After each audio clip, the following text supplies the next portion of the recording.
Silicon Valley Bank failed on Friday, and since then, several startups, Bill Ackman and what seemed to be all of Twitter, called on the U.S. government to prevent a nationwide collapse in the banking system. Chinese tech startups also held accounts at Silicon Valley Bank, especially those with dollar funding. While this high drama plays out, some say U.S. regulators could learn a few things from China on how to police the banking system. For more on all this, let's get to Macrolens chief strategist and managing principal, Brian McCarthy. Brian, good to see you here. How do you think this situation with SVB Bank and even Signature, for that matter, will impact U.S. China relations? Sure. Well, it's bad for the Chinese economy, that's for sure. Whenever global liquidity tightens, China, through its still managed exchange rate with the U.S., really struggles to prop up its economy. The Chinese economy is already struggling, despite a lot of optimism about its economic reopening after the COVID zero policy was lifted. But I'm not really all that optimistic on Chinese growth prospects this year. We had the new premier of China talking fairly pessimistically about the low 5% growth target they set being difficult to reach because of the problems the Chinese economy is facing.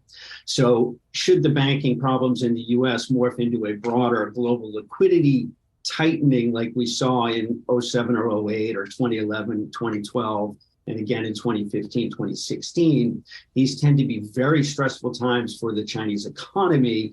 And then, of course, we're in a very tenuous situation in terms of U.S.-Chinese relations, really centered around what's going on in Russia and Ukraine, with the two major powers on opposite sides of a proxy war. So you overlay global economic stress, if that's what we're now looking at, and it really becomes a fraught situation.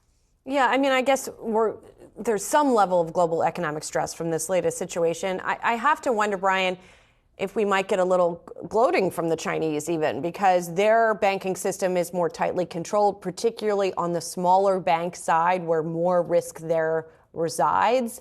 And so you have to wonder if they're going to say, well, you don't see that happening here.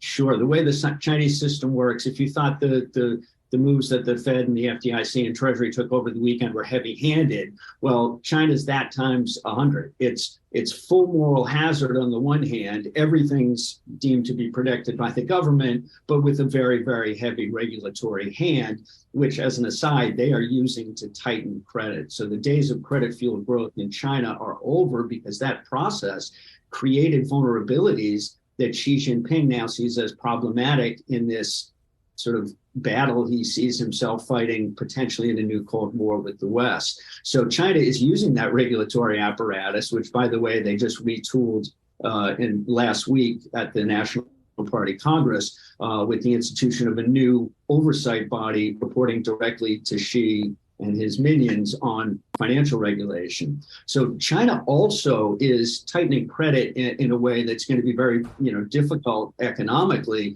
But because it's been dealing with similar situations, for a number of years, and sort of kicking the can by adding credit. Now, Xi Jinping has no one to kick that can to, so the problems are starting to be addressed. So it is a similar dynamic on both sides at this point.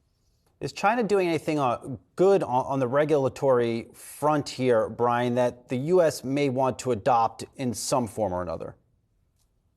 Oh, no, I wouldn't look to the Chinese model by any stretch. China has accumulated credit at world historical rates, and it's far from clear that they're going to be able to sort of halt and then reverse that process without some kind of dislocation at some point. So you've got a Chinese banking system at, call it $60 trillion, 3 times GDP. Brian, just about. Brian, they banned cryptocurrencies.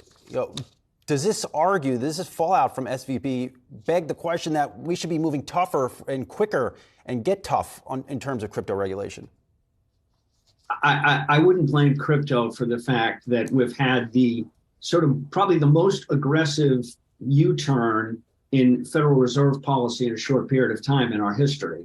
Now, we had a pandemic, so it was all understandable that they acted incredibly aggressively, but then they reversed incredibly aggressively in very, very short order. It's almost inevitable that you're going to blow, some kind of bubbles that are going to be disrupted when that happens. So many commentators, I would say myself included, have been pointing to the inversion of the yield curve and saying the Fed's gone too far here. This is going to be a problem.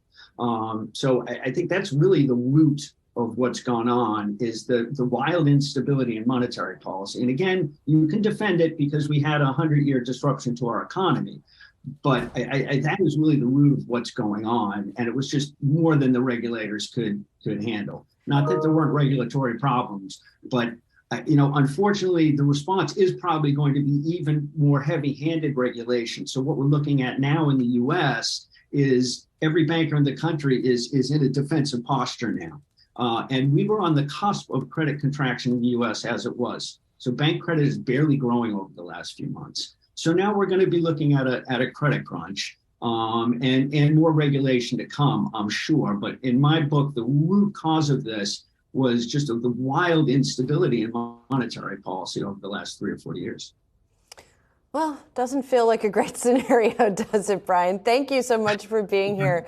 Appreciate your insight. Brian McCarthy is Macrolens Chief Strategist and Managing Principal. Good to catch up with you. We'll talk again soon.